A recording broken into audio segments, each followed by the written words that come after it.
We begin, though, with breaking news. The White House now condemning North Korea after it says it successfully conducted an underground nuclear test. This morning, South Korea's official news agency is reporting that the North also test-fired 3 short-range missiles. Last night's nuclear blast was reportedly more powerful than the country's first test. That was back in 2006. In fact, Russia comparing the size of the latest explosion to the U.S. atomic bombs that hit Hiroshima and Nagasaki in World War II. At this hour, neighbors and enemies all firing a barrage of criticism at the North over this test. We're tapping into the global resources of CNN. We have Barbara Starr live at the Pentagon. Morgan Neal is live in Tokyo, and Jill Doherty is live in Washington with reaction from the White House. We start, though, with Barbara Starr. What is the latest word from the Pentagon this morning as to how much of a threat this nuclear test is, Barbara?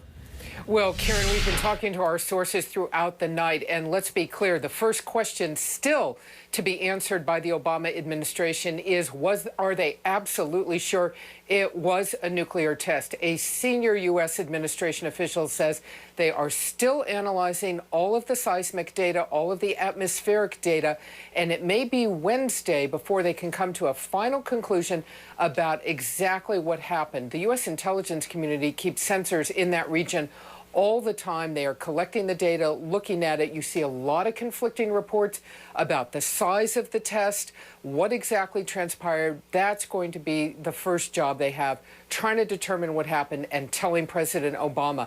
As for any U.S. military reaction, there won't be any by all accounts.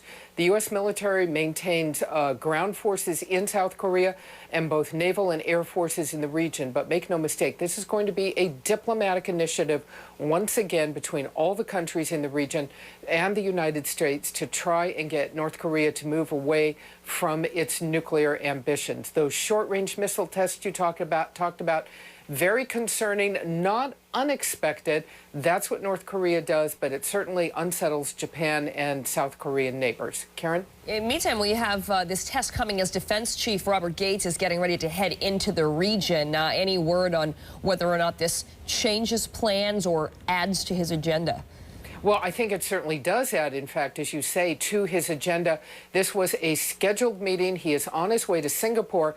He will also travel to other countries in the region on a 6-day swing through the Pacific. He will go to South Korea. All of this was planned, but this just underscores the importance that the U.S. places on the region. He will talk to leaders throughout the Pacific about all of this.